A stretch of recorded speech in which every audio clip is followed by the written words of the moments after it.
Factorise 2y³ plus y square minus 2y-1 को अपने factorise करना है। आपकी इक्वेशन दे रखी है एक क्यूबिक पोलिनोमियल के अंदर। क्यूबिक पोलिनोमियल के फैक्टर करने के लिए हैं, सबसे पहले हमें कांस्टेंट वैल्यू के फैक्टर करने पड़ेंगे।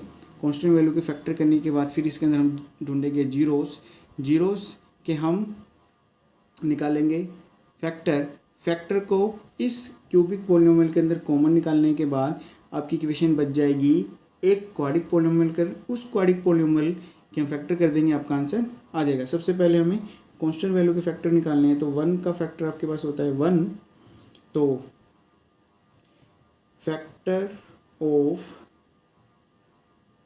1 आर प्लस माइनस 1 होगा।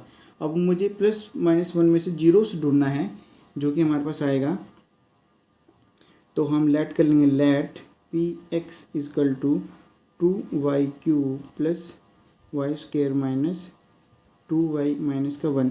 सबसे पहले हम वैल्यू पुट कर देते हैं 1, यानी कि जहाँ जहाँ y है वहाँ हम अपने 1 पुट कर देना है। 1 का क्यूब हो जाएगा या 1 का स्क्वायर हो जाएगा और 1 यहाँ पर मल्टीप्लाई हो जाएगा, तो यहाँ पर आ जाएगा 2 प्लस 1 माइनस 2 और माइनस 1। आपने साफ साफ देखा ये प्लस का 3 है, यहाँ पर माइनस का 3 है, कैंसिल होकर आपके पास 0 हो जाएंगे। यानी कि जो हमारे पास y की वैल्यू हमने 1 ली थी, ये हमारे पास है जीरोस, और फैक्टर बनाएंगे इसके, ये प्लस की वैल्यू इधर आके हो जाएगी माइनस की वैल्यू, तो ये आपके पास हो जाएगा फैक्टर।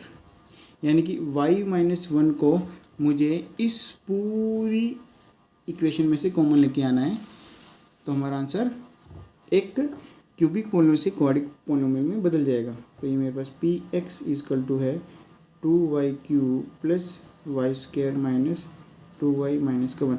मुझे y-1 कॉमन लेके आना है, तो अपने y³ इस वैल्यू को नहीं छेड़ना है और कांस्टेंट वैल्यू को नहीं छोड़ना है। आपके पास वैल्यू निकल के आएगी इन दोनों वैल्यू से। सबसे पहले मैं 2y³ लिख लेता हूँ ऐसे कैसे।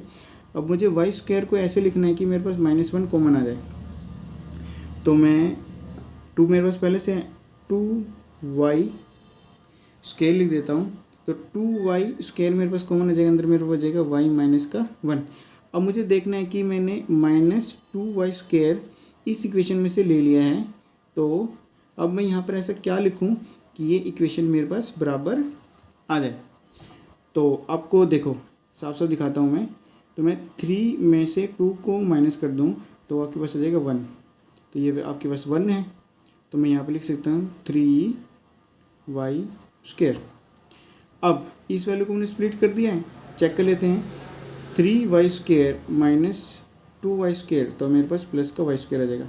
अब मुझे इस वैल्यू को ब्रेक करना है, तो आपके पास एक y-1 कॉमन है, यहाँ से आएगा, और नेक्स्ट जो वैल्यू है मेरे पास y-1 कॉमन यहाँ से भी आना चाहिए।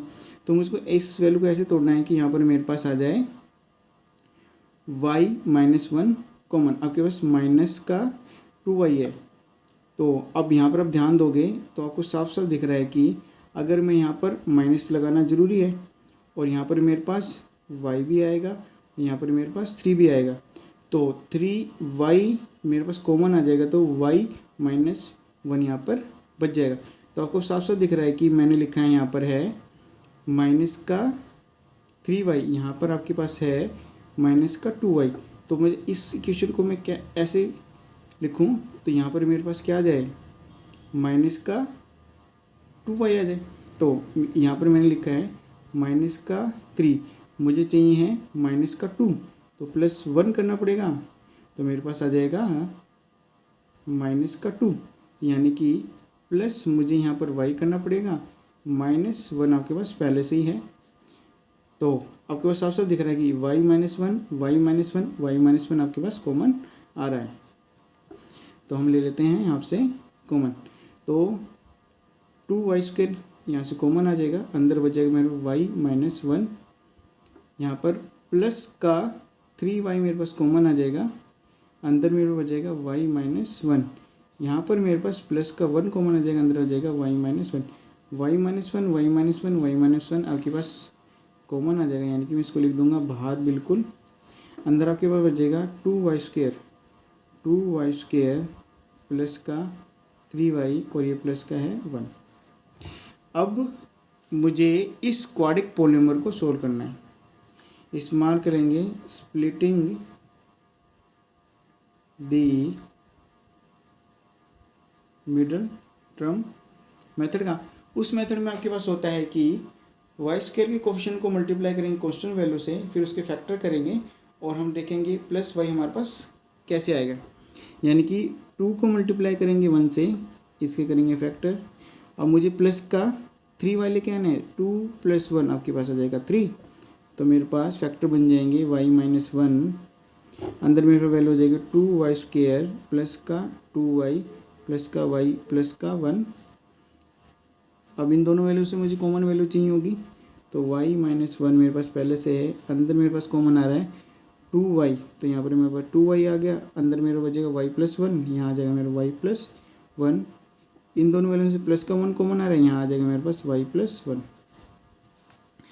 y + 1 आपके पास कॉमन आ रहे हैं, तो इसको हम लिख देंगे बाहर। अंदर आपके पास बचेगा 2y + 1, 2y + 1, यही है आपका आंसर।